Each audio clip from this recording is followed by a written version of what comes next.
নমস্কার, অনেক অনেক শুভেচ্ছা নতুন বছরের। আমাদের সঙ্গে আজকে নতুন বছরের দিন আছেন পুন্ডিবাড়ি তৃণমূল কংগ্রেসের অঞ্চল সভাপতি সুব্রত সাহা মহাশয়।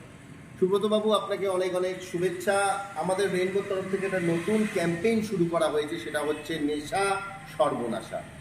তো আপনি কি বলবেন এই নতুন বছরের সকালে, আপনি কি বলবেন? নমস্কার।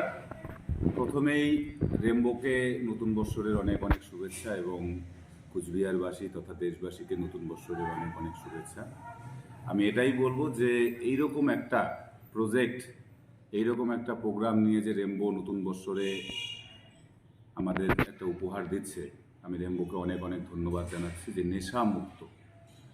নেশামুক্ত করতে হবে সমাজকে, তাহলেই সমাজের উন্নয়ন হবে, সমাজ ভালো চলবে, সমাজের লোকেরা ভালো থাকবে। আমরা শুনি, আমরা দেখি যে হ্যাঁ, আজকালকার জেনারেশন বিভিন্ন রকম নেশায়।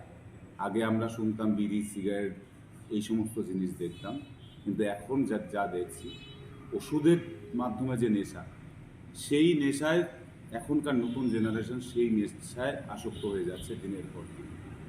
কিন্তু একটা জিনিস আমাদের ভাবতে হবে যে ওষুধ, মেডিসিনটা কিন্তু অ্যাকচুয়াল একটা এটা কিন্তু কেন্দ্রীয় সরকারের অধীনে থাকে। কি করে এই সমস্ত মেডিসিন, ফেন্সিডিল, কোরেক্স থেকে আরম্ভ করে এই সমস্ত মেডিসিন মার্কেটে অ্যাভেলেবেল বিক্রি হচ্ছে, যার উপর কেন্দ্রের কোনো রকম কোনো লাগাম নেই, কোনো হিসেব নেই। আমাদের এটা ভাবতে অবাক লাগে। একদিকে যখন রাজ্যের সরকার মমতা বন্দ্যোপাধ্যায় খেলা দিবস, ছেলেদের, বাচ্চাদের, ইয়ং জেনারেশনদের মাঠে মাঠে নিয়ে যাওয়ার চিন্তা ভাবনা করছে, খেলাধুলোর মধ্যে মনোনিবেশ করানোর চিন্তা ভাবনা করছে, শারীরিকভাবে শরীর এবং মনকে গঠন করার চেষ্টা করছে, ঠিক উল্টো দিকে কেন্দ্রের একটা সরকার যারা এই ওষুধ, মেডিসিনের কন্ট্রোল করে, তাদের এই সমস্ত নেশা জাতীয় মেডিসিনে কোনো রকম কোনো কন্ট্রোল নেই। আর একদিকে আমরা দেখি যে জীবনদায়ী ওষুধ, সেই সমস্ত জীবনদায়ী ওষুধগুলো দিনের পর দিন অত্যাধিক পরিমাণ দাম বেড়ে যাচ্ছে, যার ফলে সাধারণ মানুষের অনেক অনেক অনেক অসুবিধা হচ্ছে।